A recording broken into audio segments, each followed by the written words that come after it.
if you jump head first into the swimming pool of surge meetings, you're going to hit your head.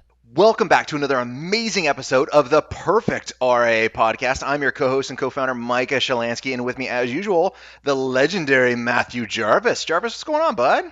Micah, I'm loving it. I was thinking as you're doing the introduction to the Perfect RA podcast, that someone was trying to call us out, troll us, which is always fun, about being a little too arrogant, if you will. We call it confidence. He was calling it arrogance. And so I was just trying to think of like other titles. Like we could have done like the mediocre RIA or the wannabe RIA podcast. I'm just trying to think of like other terms that would instill confidence in our listeners and our fellow advisors. This should be something we should step back on, though, just a little bit, right? And this is something I need to be very cognizant of, is when I hate using these stupid social woke terms, but I'm going to triggered about this event that's going to be there. It's like, whoa, why is that there? Look at the content that we're here. Jarvis and I are not even close to saying we're perfect in these practices. In fact, I got a whole series that we're posting on social that I'm very clear and transparent this year of mistakes that our team has made and how we're going to correct them, right? But this is the path to perfection, is perfect practice. And if we're not willing to say, hey, I want this ideal, I got this big goal, I want to deliver this massive value, and sure, I'm going to trip along the way, but I'm still keeping my eyes up on this bigger goal, then what type of practice are you running? Crap in the ground? I mean, be very serious about this, right? If your head trash is focused around that, boy, how are you delivering any value to your clients? Yeah, and the language, I mean, we're going to talk about surge meetings today, but the language we use is incredibly powerful, right? If I talk to advisors and say, oh, my practice is at capacity, I would never say that. I might say, hey, some of my systems are straining. There are places I need to make improvements on. But once you start constraining your thinking, like, hey, I just want to have an average practice, I'm not interested in that discussion. I'm saying I want to aspirationally, I want to have the perfect RA. I will never get there. Perfection is not necessarily achievable, but I'm aiming for that. Like, all right, how do I make my surge meetings better? How do I make my value adds better? How do I deliver more value to clients? It's a journey that's constantly going. And Jarvis, okay, this is where my ego is going to come in here, but that's why I'm going to say we are constantly on the cutting edge of delivering value to clients in a usable format, not in a 5,000 page plan. I get that. We don't do that, right? But in an actual usable format, we are on the cutting edge of this with clients, as seen by people saying, crap, how do I do this? And you're seeing the industry catch up this way, which is fantastic. That's what we want to see, right? We want to see more advisors using these systems to deliver more values. But the only way that we get there is by recognizing we want to move to that perfect, by stumbling along the way, by figuring it out. And now it's by sharing about what's worked and what's not worked. And one of those keys is surge meetings. Yeah, it really is. And to have built such a community or such a community form, it's so fun when we meet with advisors and like, tell me how you do surge meetings, right? What are your dates for surge meetings? What's your schedule throughout the day? How long are they? So, Michael, let's dive into those. We've talked a lot about surge. We've done webinars on it. We've done endless podcasts on it. Today, we want to talk about some of the mistakes that people are making around surge, please. All right. First, I got to ask a little bit of a question here, and I'm going to pose it to you so you don't pose it to me, because there's a lot of rumors going around on the internet. But Jarvis, who created surge meetings? Time blocking was invented by God himself in the Bible, Genesis chapter 1. Right. He makes the entire earth. He's like, I don't need 1 billion years. How about 5 days plus our day of rest, 6 days. But to put the rumors aside, Micah, I had never called it surge meeting prior to meeting you. I would always just call it our client meeting. I would just call it client meeting blocks. And then you called it surge meetings when we met back in 2017. And I immediately adapted it, and so has the rest of the industry, if you hadn't noticed. Well, and I wasn't saying that from the pure egotistical side, maybe a little bit from there, right? But this one part that's out there, it's okay to learn and adopt things from other advisors and kind of take them on, right? This is the key that we have to do. And we talked about, you had Michael Henley on one of your recent podcasts, and that he was going through a lot. I have learned a lot from him. Important thing is I give him credit where I learn these things, like his Roth conversion strategy is absolutely fantastic. Yeah, it really is. So let's look at, now that the whole industry is talking about surge meetings, and especially when people who have never actually done surge meetings are talking about, this is where we get scary. Micah, you and I do a fair amount of shooting, and there are very important safety rules that you have to follow from shooting. And someone who hasn't actually done shooting could cause serious bodily harm, if not death, by not having actually experienced these things. So we want to talk about a couple of mistakes we see advisors make when they're learning about surge meetings from people who have never done surge meetings, which is mistake number one. Never learn from people that haven't actually done it. Now, to give credit, this advice, while it was something I kind of knew in the back of my head, really was iron home by Jocko, right? In Mm-hmm. Extreme Ownership. Because one of the things he talks about in Extreme Ownership, when he made the decision to become a SEAL, he quit taking advice from anyone that wasn't a SEAL, right? Because all of a sudden they had theoretical information Mm-hmm. versus real SEALs had real information that's there. And to the novice, to the Mm-hmm. outside, like if I was, going to give advice to someone on SEAL training, which if I do, please call me out on this because I am not, right? If I was going to do this, I really wouldn't know the difference between the two. I have my own theories and my own conceptions, but I am way out of my league to give any advice on that training Mm-hmm. whatsoever. You jump in the realm of financial planning, ooh, all right, this is my bailiwick. I got a lot of experience in a limited scope of this financial planning that I do, right? But I got a lot of experience inside of this to give advice. So be very careful because, as Jarvis, as you said, you can get these ideas from people and then you run and start implementing Mm-hmm. and you run into a brick wall because it just doesn't work that way in reality. Yeah. Mike, I think a common place this shows up, common mistake when doing surge, really anything, we're going to keep this towards surge, is comparing yourself to another advisor versus aspiring to be another advisor. So, Micah, you and I talk to I love advisors and they that. say, oh, I'm doing surge, but I can only do 3 meetings a day. I'm such a failure. Micah's doing 6 or 7 a day.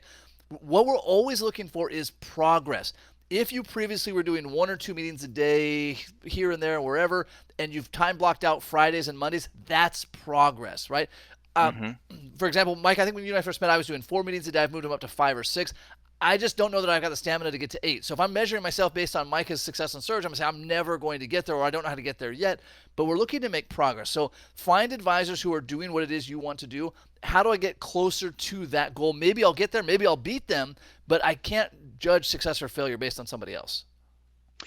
Jarvis, you bring up a good point. This is, I think, in the book Gap in the Gain, right? Mm-hmm. That's really talking about this concept that's there. And so often, and I am really guilty of this, I only focus on the gap. It doesn't matter how far I've come, I focus to I'm not perfect yet, and this is where I missed it, etc. Versus looking backwards and saying, you know what, I got to give some credit to my team because we've made Yes. a ton of progress to do this. And if I'm solely focused on that gap and that failure and that not achieving that next step, what type of message am I talking to my team? How does that affect my own personal emotions? How does that affect my family emotions, etc.? Right? I know we're talking about surge, but these things are pretty well connected. So we got to be focused on that ideal life for you. And Jarvis, I'd say Mm-hmm. this is the other mistake, if I Mm-hmm. could piggyback on this. Please. So many times advisors focus on again copying somebody else's practice but not copying the why. And I got this a lot from Joe Lucas, Oh, but of yeah, just Coach saying, you know Joe. what, that Coach Joe, that's right, that why is so important. Now I went to 7 to 8 meetings a day because I was solving for something completely different than what Jarvis was solving for, so it made no sense for him to copy my entire meeting setup that was there because Jarvis, you were solving for what you were solving for. It was a different solve that was there. And this is the most important part about surge. When we build out that initial wall calendar and we say, great, how much time do I actually need in order to do this? We got to be hyper intentional. What are you solving for? And you're not solving for surge. That's the hint. Mm-hmm. You're solving for your ideal lifestyle. Mike, I love that. Another mistake that comes up is not anticipating the burden on yourself, on your family, on your team of doing surge. The weeks of surge are very difficult. They're very intense. And so a common mistake is to not appropriately prep your team, your family, yourself, your physical, your just have enough iron shirts lined up. So you've got to come into that ready on all of those fronts. Jarvis, if I pick on you just a little bit, I remember Jamie was doing a surge debrief one time with the office, and you're like, "Oh my gosh, you're actually talking about laundry with your team? This is so ridiculous, right?" But Yep. it's things that you and I sometimes will take for granted. But when we're sharing this with our teams, you know what? They think differently, which thank God they do, because we need the way that they think, just like they need the way that we think. But we got to share these little things out there, and they have to share it with their family. And we really need an all hands on deck Mm-hmm. understanding of this. When I'm doing this in my own household, it's okay, great. We're not hosting parties and events, right? We're in bed in the house by 9 o'clock, right? And this affects my lifestyle. My wife is a night owl. She likes to be Yes. out late. And I'm like, so sorry. During this period of time, we have a lot of months where you can do that. In this period of time, we got to rein this in. We got to look at kids' activities that they're Yep. doing in this side and say, great, how is this going to affect things, etc. And you could say, Micah, you're being dramatic about this. Okay, sure to a point. But what am I solving for? In this period in time, this 4 to 6 week period of time in which I have my surge, I need to be in peak performance. I need 100% my A game so I can show up every single day to every single meeting to meet with 200 households and to knock it out of the park. And I need the stamina in order to do that. And so I got to back into this. Great. That means I can't drink so much. That means there's no Yeah. cigars. That means I'm in bed by 9, right? These are realistic things I got to put in place. Oh, totally. And you mentioned drinking less, right? So I always, when I'm doing surge, I'm like, all right, I don't drink when I'm in surge. Maybe I shouldn't Yeah. drink at all ever, but it's like I need that. I need Oh, to. oh, I'm a good Catholic. There's some things we can't There's some cross. things. All right. But you got to make sure that your physical health is there, right? I mean, surge is a disaster if you get sick in the middle of surge, and that can happen, and it's a disaster. And so again, I'm like, what's everything I can do to make sure this goes off as smoothly as possible? Micah, how about for people that are new to surge, right? So they've heard us talk about it a lot of Yeah. times. Thoughts on how do you present this to your team? How do you present this to your family? Because it can really just occur like, hey, you're doing this thing, and I don't see the benefit. It sounds like just a giant headache to me. Yeah, it absolutely can. So the first thing you have to do when we're starting to look at this is again, and we teach a surge class that goes through, and actually Ben Brandt has a phenomenal surge Mm-hmm. class, and so you have to set it up with yourself first.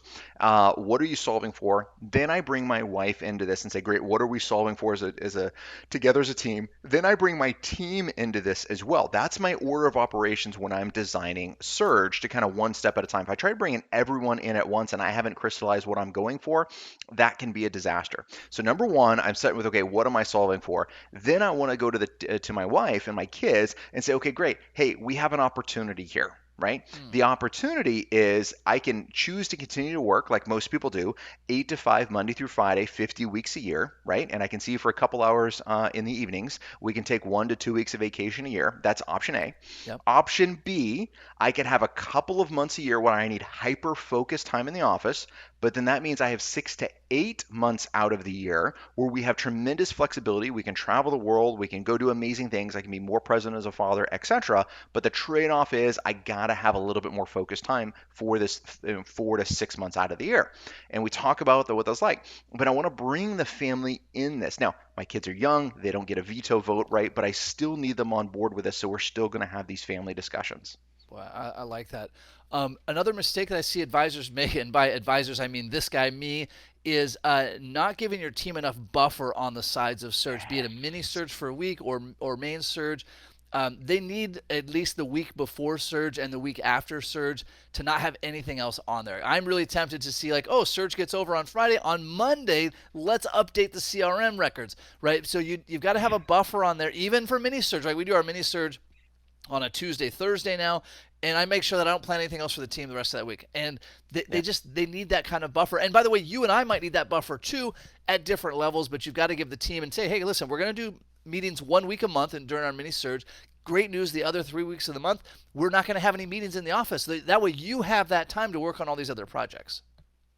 And it's really important to outline what those projects are, right? This is not the team works 1 week a month and they take 3 weeks off. No, that's not what No, this is, no. right? So we have to outline this for success. Now, Jarvis, we've gotten to the practice where our team has done surge so many times. I have our leads, our RM lead and our ops lead, tell me how much time they need in order Interesting. to be pre and post surge. So ops doesn't need as long pre surge, but they need more post surge time afterwards because we've generated all the paperwork. There's a Yep. lot of outbound stuff. Now they're waiting on those things back. The RMs are completely different. They want 2.5 weeks pre surge to get ready for everything because they got to print off reports, they got to get things ready, they got to do confirmation calls, right? There's a lot of stuff they have to get in the process. And then they only need kind of a week, 3 or 4 days on the back end post surge versus it's opposite. So now they block out on the calendar when they need pre surge time and post surge time. So then and it has to go on my calendar because it's not my calendar. I'm not going to see it. This is the way this works. But then I can now look at the calendar and before I go, hey, I'm going to start assigning these 50 million things, I say, oh, wait, ops is still in post surge. Mm-hmm. Okay, that means I got to give them time to get their stuff done.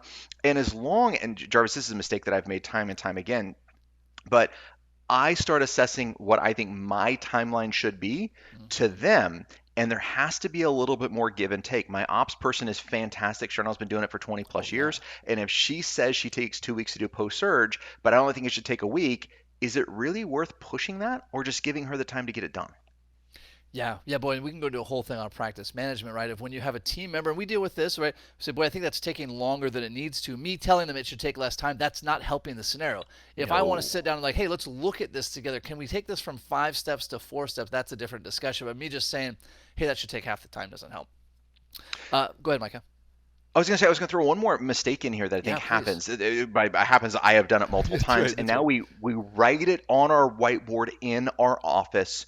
Nothing new in Surge, right? We don't create a new report. We don't create a new value add. We don't create a new process. We don't break a system and start using a new process, right? We could be going through the middle of a tax update and says, "Oh my gosh, we should be putting the accountant's EIN Yeah, number yeah. inside of here, right? Because this would be an amazing thing." The answer is no, nothing new in Surge. It goes on our whiteboard. We got a space for it to live, and we start writing down all these ideas that we want to do for our next Surge, and that's where those ideas Hmm. live. And we have a scheduled post Surge meeting after Surge to debrief about all the stuff that went right, all the stuff that we need to improve for next time, and to go through the ideas and say, great, what do we want to implement as a project? But in the middle of Surge, man, you're at high speed. You throw in there a new process or a new thing, you start blowing things up. Totally, totally. Micah, two thoughts on that. One, we actually do our Surge debrief meeting the last week of Surge while we're still in the middle of it. Because what It's a would great happen is idea. after Surge got over, I would get sort of like romantic about like, oh, that was a piece of cake. We should actually do 20 meetings a day. Right, so we block it in the day before Surge gets over. The other to your comment about nothing new, for me, this applies to paperwork or one-off requests, right? I cannot Mm. have a client coming in and say, hey, team, could you really quick do this extra report? Could you do up this paperwork? Surge follows a process. And if there's something that the client needs that's outside that process, that gets taken care of outside of Surge. Mr. and Mrs. Client, we'd love to set up that Roth account for you. Guess what? Colleen's going to follow up with you in 2 weeks. She's going to get that process started. Is that okay with you? And I'm writing it down during the meeting, right? I'm saying, Colleen, new Roth account, blah, blah, blah, blah, blah. I'm not walking out and saying, you know what, let me just go ask Colleen real quick and she'll make up that paperwork real quick and we'll take it right here. Never. Such a I, disaster. I've made that mistake so many times. Never do that during meetings. And Jarvis, I think one of the things that works out, and I know you do this in your office, Mm-hmm. is we set going into Surge what is an acceptable time for the team to follow up with the clients. Yes. And so what we set is the following Wednesday, right? Doesn't matter if their appointment's on Monday or Friday, right? I don't Mm-hmm. want to say 7 days from now because that's unfortunately too complicated for me. So it's next Wednesday is when this is going to be done. So now when I'm meeting with a client, I can say, great, the following Wednesday is when this is going to take place and get done. Is that okay with you? And they can tell me yes or no, right? And if it's no, great, we can work on that. And then on a weekly basis, I'm checking in with my ops team and saying, hey, can we still hold true to that deadline? Right? Because also, if I'm creating a ton of work for them, let's say all of a sudden we're doing these massive Mm-hmm. Roth conversions because I got this, whim a week before Surge to do these massive Roth conversions and it's taking place. Now all of a sudden it may take a little bit longer for the ops team, and I need to respect that and set great client expectations. Maybe I need to move that general date to make sure we're allowing our team to get things done like rock stars and setting them up for success. Because I don't want them calling a client on a Thursday when I said it was going to be done on a Wednesday, and now they're like, well, how come you didn't get it done on time, right? And you've lost so much credibility, and I've put my team as the Mm-hmm. shield between me because now I've Yeah. sent them out to have this phone call when a task is, sorry, getting all preachy on Oh, this, totally, right? totally. But you really got to be careful of that. Yeah, I like that, Micah. It's certainly more important that it's delivered when it was promised than it was delivered in 5 days. And I think this goes to another mistake of how many things do you think have to be a certain way, and it's really just in your mind, right? Like, well, we have to respond to clients. It has to be done 2 days after the meeting. Well, why? It Why? doesn't have to be. It does if you told them 2 days. It does if you left it open ended. But if you say, hey, is it okay if we take care of that by next Friday? And they say, yeah, that's fine. I just want to make sure it's taken care of. Then you're good. Mike, I think this goes to another one, which is the length of meetings. Right? How often we talk to advisors who say, well, I can't do Surge because my meetings are an hour and a half. They're 2 hours. They're 3 hours. Oh, Yeah, that's the first thing, right? When they say I can only do 2 meetings a day in Surge, I was like, okay, well, let's just hit the pause button. How come you can only do 2 meetings a day in Surge? Well, they're 3 hours apiece. It's like, oh my gosh, right? Do you go to lunch and have a coffee break and a massage in the middle of these things, right? not But a we bad get idea, talking. actually. Actually, now that I'm saying it, I was like, it's actually going to be a great meeting. My Surge is now 12 months long. All right. But we got to look at this and you got to really say, where am I delivering massive value at? Now, my thought process, because again, I was at the 2 hour meeting, then I got to an hour and a half, and then I went down to an hour. So if I rewind the clock years and years ago, and this is even before Surge, I solidly believe, Jarvis, I needed 2 hours in meetings.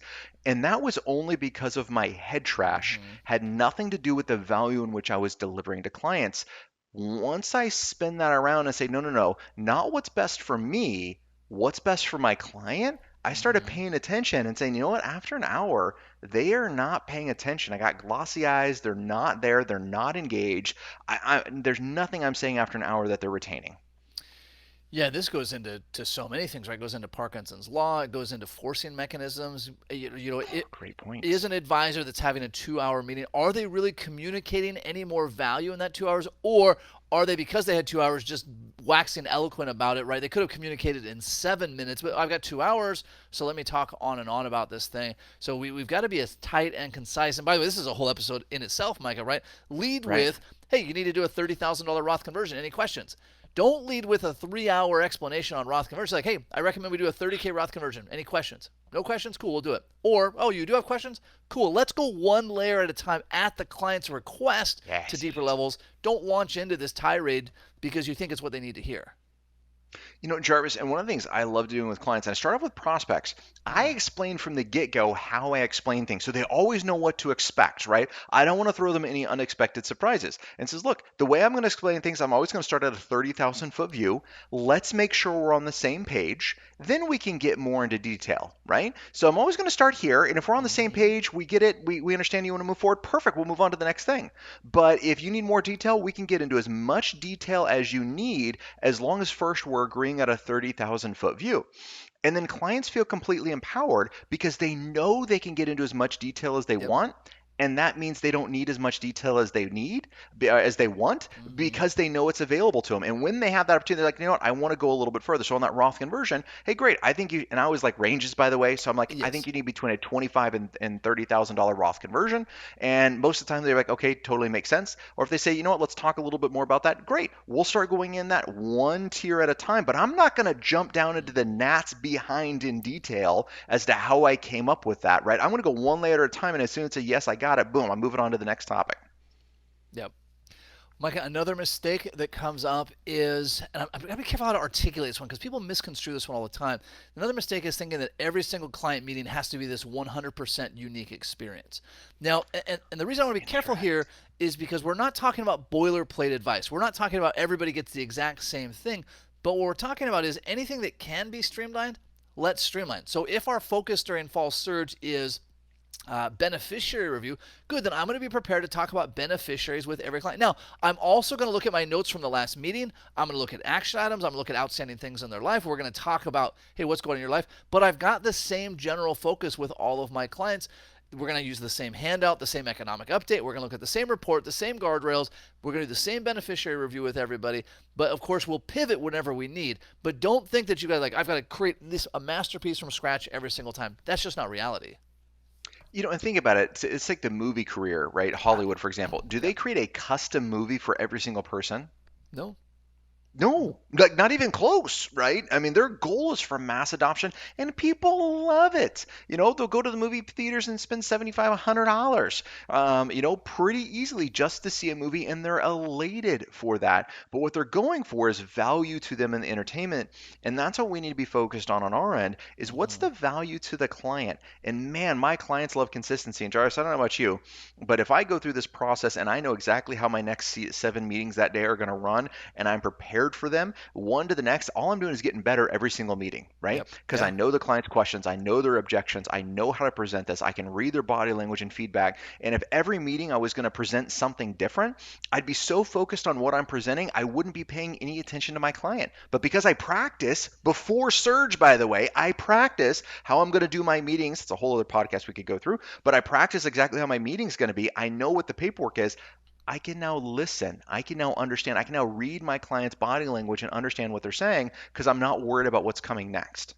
Yeah. Boy, Micah, this is not a mistake, but it's as we're gonna do a whole webinar on fall surge meetings on October 17th for all of our Backstage Pass and Invictus members. But one of the things that we're gonna do with all of our clients in fall surge is update their Social Security withholding. So we're going to have ready, and we're going to talk about this during our meeting. We're going to Nice. have ready the Social Security tax withholding form, discuss with them where they're at right now, because we get that off of the 8821. If you don't have 8821, join Retirement Tax Services.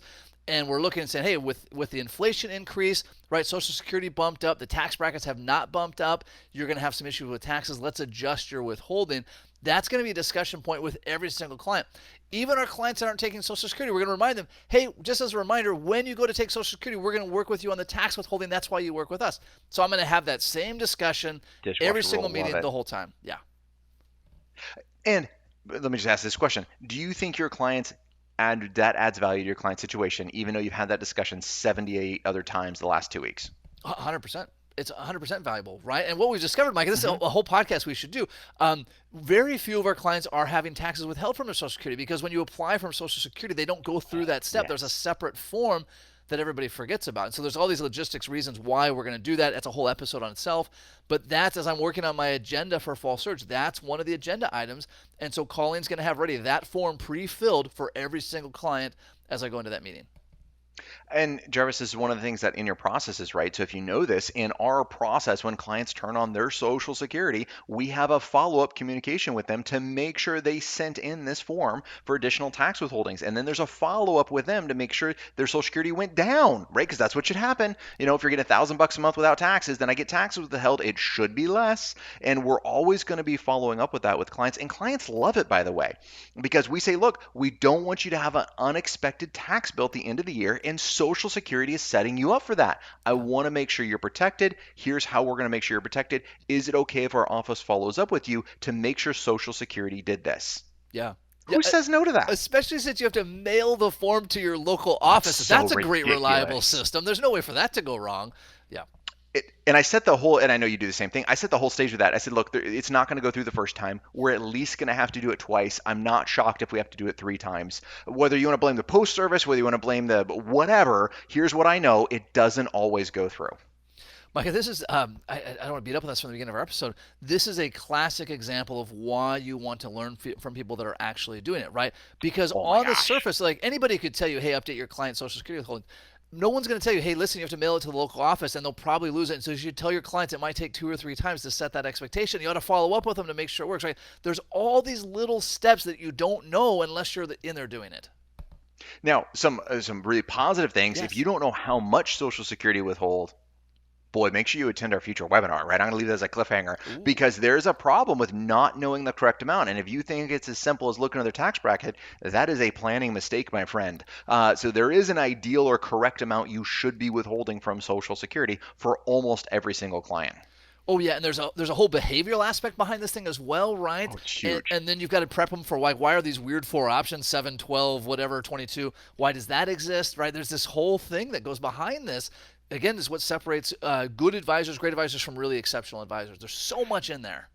I love it, Jarvis. Hey, I want to go to another mistake that I hear all the time Yeah. about Surge meetings. Well, I shouldn't say all the time. It's actually getting less and less Hmm. as more people adopt Surge, which is fan freaking tastic. One of the things that I hear is saying, Micah, Surge isn't going to work because my clients don't want to wait 6 months to see me. My clients Mm. don't want to wait 3 months to see me, right? Okay. They want to come in and see me whenever they call me because guess what? That's what you've trained your clients to do. That's Yep. exactly what's happened. When your client needs you, they call, they come in the next day for an appointment. This also shows you're not busy. You have no other clients and nothing else to do to respond to their calls.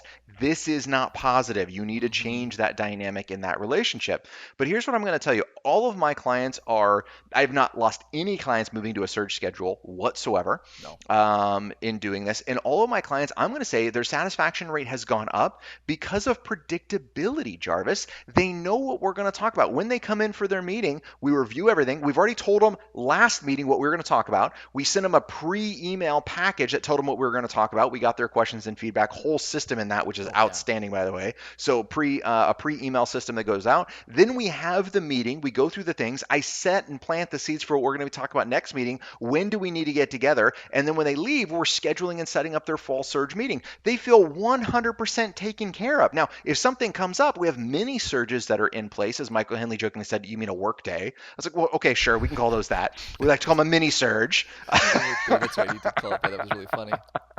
So we have these mini surges in place to help with that, but now it's systematized, and this creates a massive value to the client because they know what to expect. Yeah. Yeah, boy, there's so much. By the way, for our listening audience, which is now some 50,000 downloads a month strong, and thank you all for that. Thank It's a you. real effort to keep these episodes to 30 minutes, and we could just each one of these could be hours. But in the idea of that time constraint, want to pivot into some action items. I would say action item number one: if you enjoy this podcast, if you're like, wow, I learned some great things, wait till you see Micah and I in person. Like the podcasts are maybe, I would say, 1/10 the what you get from being in person. You can come and be a judge for yourself. October 8th, Mike and I are going to be in Denver at XYPN Live doing our own That's pre-conference. right. Come to that. It's going to be a lot of fun. We've got dozens of advisors signed up for that already. It will sell out, and it's your chance to experience both Mike and I firsthand extreme accountability. Benjamin Brandt's going to be there. Stephen Jarvis is going to be there to do a tax session over lunch. Really a high quality time to, again, see what the podcast is times 10. We have a fall webinar that's coming up, which I believe is on August 17th. If you haven't registered for that, make sure you jump on our website and do this. Yes, this is going to sound a little self-serving. However, we're going to be talking about preparing for fall surge. And Mm-hmm. this isn't something to walk into casually and just say you're going to do it, because you're setting your team up for failure. There's some great things that you can do and put in place now to get there. Jarvis and I are going to outline exactly how we're going to do that in our own offices as we prepare for our fall surge, and you get to learn from our mistakes. So it's a phenomenal webinar you should attend.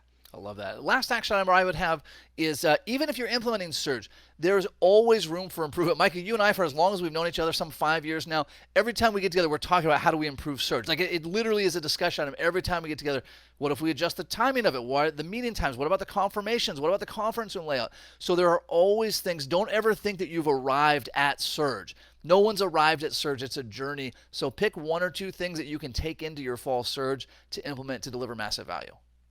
I love it. And until next time, happy planning. Happy planning.